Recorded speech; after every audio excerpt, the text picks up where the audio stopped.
Uma outra dúvida que os pacientes têm manifestado diz respeito a situações em que o paciente está fazendo uso de terapias imunobiológicas, ou seja, medicações administradas de forma endovenosa pela veia, e que a pessoa tem de se deslocar a uma clínica ou algum hospital para ser feita a administração da medicação, que nós chamamos de infusão do medicamento.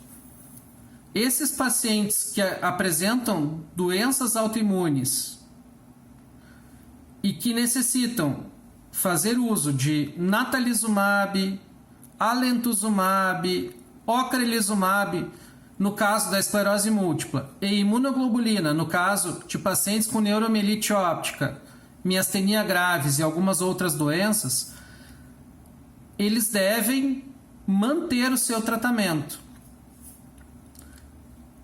A dúvida que surge é se eles não fazem parte do grupo de risco para o coronavírus. E aí é importante explicar. Os estudos publicados sobre o coronavírus na China mostraram que os principais grupos de risco são aqueles com mais de 60 anos, hipertensos, com cardiopatia isquêmica e diabéticos. Esses pacientes foram os que apresentaram maior taxa de pneumonia e de complicações respiratórias e de óbito realmente pelo coronavírus. Outras situações ou outras doenças, como por exemplo, pacientes em uso de imunossupressor, ou pacientes que têm algum tipo de neoplasia que estão em quimioterapia, eles fazem parte do grupo de risco?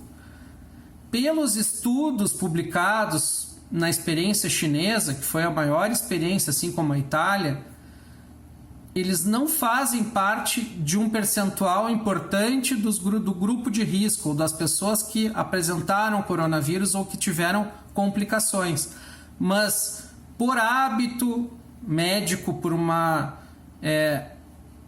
tradição médica, todos os pacientes que têm neoplasia, ou câncer, no caso, que fazem uso de imunossupressores e que são portadores de HIV, eles acabam entrando automaticamente como grupo de risco, mesmo que as estatísticas da experiência real não tenha demonstrado.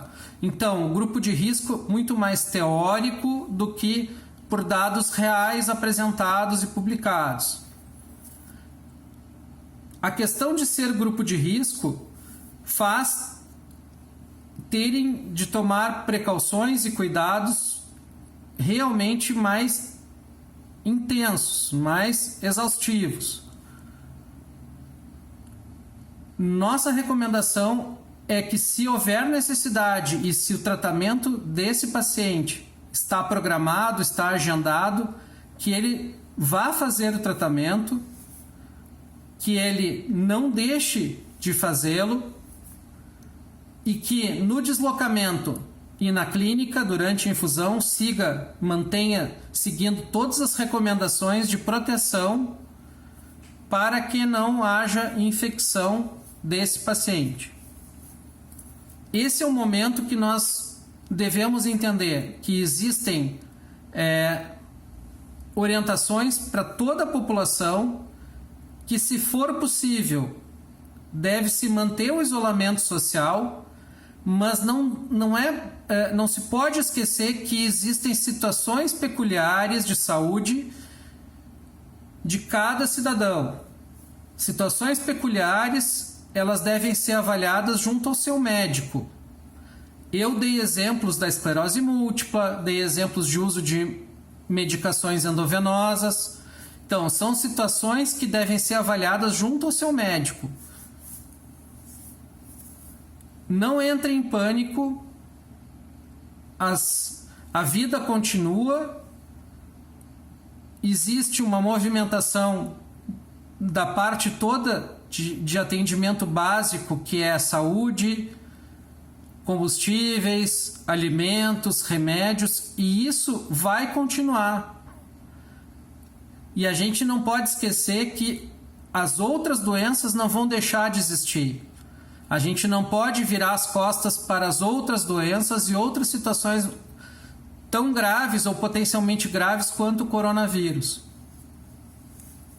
Fiquem tranquilos, tentem seguir as orientações dos seus médicos, tentem fazer o isolamento domiciliar, façam, mas saibam que determinada circunstância de saúde em determinado paciente tem de ser ajustado para aquela necessidade.